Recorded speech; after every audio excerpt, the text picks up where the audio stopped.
Assalamualaikum warahmatullahi wabarakatuh. Untuk mata kuliah utilitas bangunan 1 akan dibahas mengenai sistem pembuangan air hujan untuk pertemuan ke-11 ini.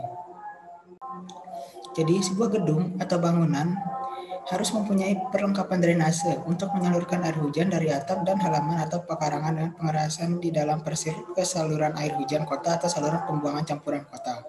Pada daerah yang tidak ada saluran tersebut, pengaliran air hujan dilakukan sesuai dengan ketentuan yang berlaku. Setiap persil berhak menyalurkan air hujan ke saluran air hujan kota.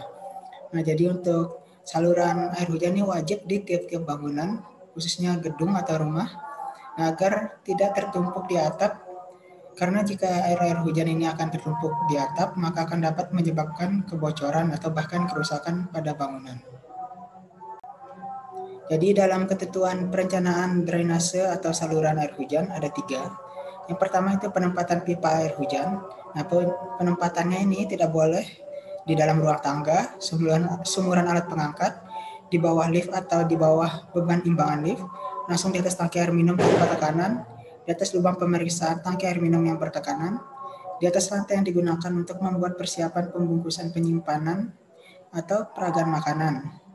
Nah, untuk penempatan ujung buntunya dilarang pada jaringan air hujan kecuali bila diperlukan untuk memperpanjang pipa lubang pembersih. Untuk kemiringannya itu sendiri, nah jadi untuk kemiringan pipa air hujan datar yang berukuran sampai dengan 75 mm harus dipasang dengan kemiringan minimal 2%. Dan untuk pipa yang berukuran lebih besar minimal 1% untuk kemiringannya. Nah, kemiringan lebih kecil hanya diperbolehkan apabila secara khusus dibenarkan oleh pejabat yang berwenang. Untuk perubahan arah pipa air hujan harus dibuat bentuk Y atau 45 derajat. Untuk belokan jari-jari besar sebesar 90 derajat. Nah, kemudian untuk belokan yang tidak memiliki jari-jari besar bisa 60 derajat, 45 derajat, hingga 22,5 derajat. Atau gabungan belokan tersebut atau gabungan penyambung ekuivalen yang dibenarkan kecuali dinyatakan di dalam peraturan lain. Untuk belokan jari-jari pendek dan T-saniter tunggal atau ganda hanya diizinkan pemasangan pada pipa air hujan. Kemudian perlu juga diperhatikan untuk fitting dan penyambungan yang dilarang. Nah, jadi fitting dan penyambungan yang dilarang itu yaitu ulir menerus.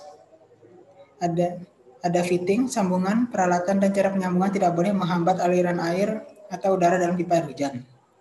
Soket ganda tidak boleh dipakai pada pemasangan pipa air hujan. Soket harus dipasang berlawanan dengan arah aliran.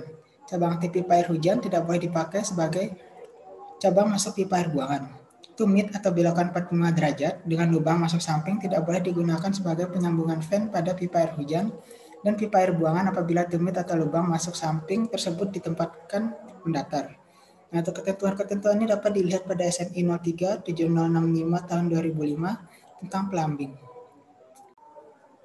Kemudian untuk drainase atap seperti yang ditampilkan pada gambar samping ini. Jadi drainase atapnya harus kedap air. Kemudian saringan harus dipasang pada lubang talang tegak. Saringan harus menonjol sekurang-kurangnya 10 cm dari atas permukaan atap atau talang datar diukur dari lubang masuk talang tegak. Jumlah luas lubang saringan tidak boleh lebih kecil dari 1,5 kali luas penampang talang tegak.